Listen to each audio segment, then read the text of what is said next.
Este trabajo lleva por título Microscopía electrónica de barrido y difracción de rayos X como técnicas de caracterización de sistemas TiO2-NiO en película delgada.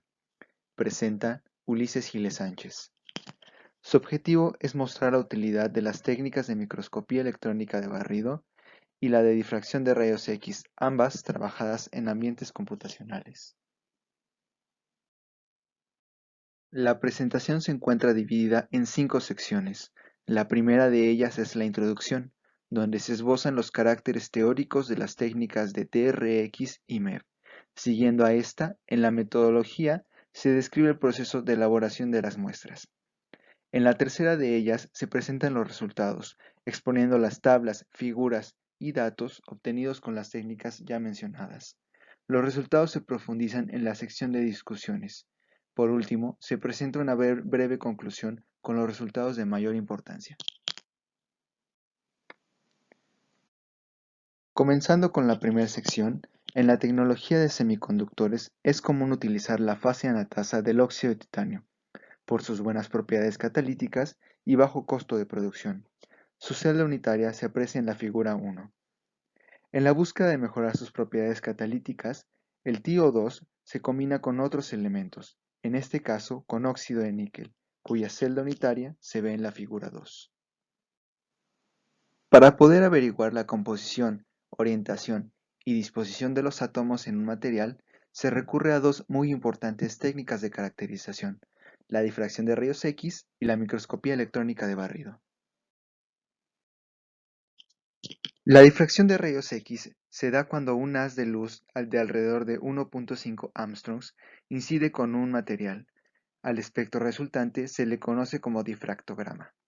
Un ejemplo de uno se muestra en la figura 3. En un difractograma se estudian las posiciones de los máximos y su forma. En este trabajo se hace un análisis composicional, cualitativa y cuantitativamente, este último empleando el método de refinamiento de Ripple. Por su parte, la microscopía electrónica de barrido consiste en hacer incidir un haz de electrones altamente energético.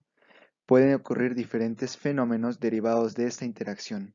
Sin embargo, los analizados en este trabajo son los electrones retrodispersados, aquellos que hacen posible obtener la imagen, y los rayos X secundarios.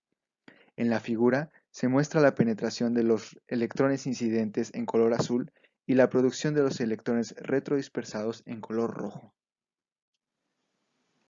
Procediendo con esta sección, para la preparación de las muestras se comenzó con la síntesis del TiO2 a partir de una solución al 0.2 molar de oxiacetilacetonato de titanio en 2-metoxietanol y monoetalonamida como estabilizador. La solución se sometió a agitación constante durante 2 horas hasta que se obtuvo su transparencia y un pH de 7. En esta solución se sumergió el sustrato e inmediatamente se le dio un secado por 10 minutos a 250 grados Celsius. Se realizó la inmersión 5 veces.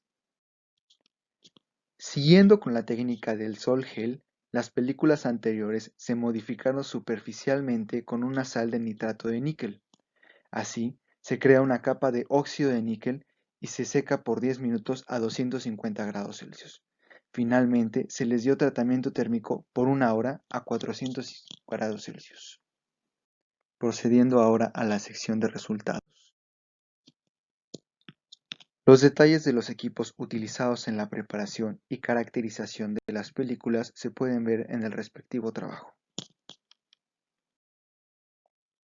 Las celdas cristalinas de las fases TiO2 y NiO se modelaron con el programa PowderCell 2.0. Los resultados se muestran en las tablas 1 y 2. Siguiendo con la técnica de DRX, se presenta a continuación el análisis cuantitativo de fases, mismo que se realizó en el programa JADE. En esta diapositiva se ve el difractograma obtenido de la muestra de óxido de titanio con 5 capas de óxido de níquel. Se presentan las posiciones características de los máximos para la fase anatasa. En esta diapositiva se muestran los índices de Miller para la fase anatasa. Análogamente, se presentan las posiciones características de los máximos de la fase bunsenita del óxido de níquel y sus respectivos índices de Miller. El análisis cuantitativo de fases se realizó con el método de refinamiento de Rydberg, empleando el programa MAUD. Los resultados se muestran en la tabla 3, donde únicamente se observan las concentraciones de las fases y los parámetros de las celdas. Por parte del análisis de MEV, se tomó una micrografía de electrones retrodispersados y se realizó un análisis EDS. El análisis EDS se llevó a cabo en el programa NIST DTSA-2. Se presenta en la micrografía de la película a 650 aumentos y el resultado del EDS, donde se identifica significativamente la presencia de aluminio.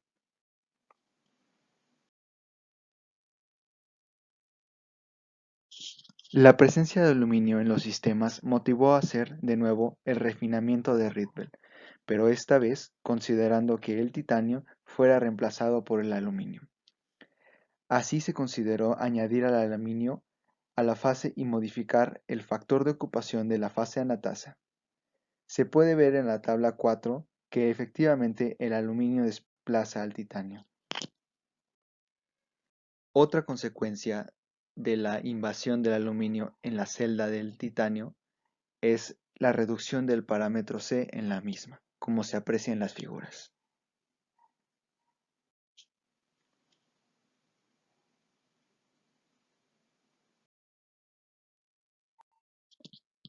Finalmente, la presencia del aluminio en las muestras puede deberse a una interacción del óxido de titanio con el equipo de laboratorio. En resumen, se puede ver la utilidad de las técnicas de caracterización DRX y MEV y cómo se complementan mutuamente.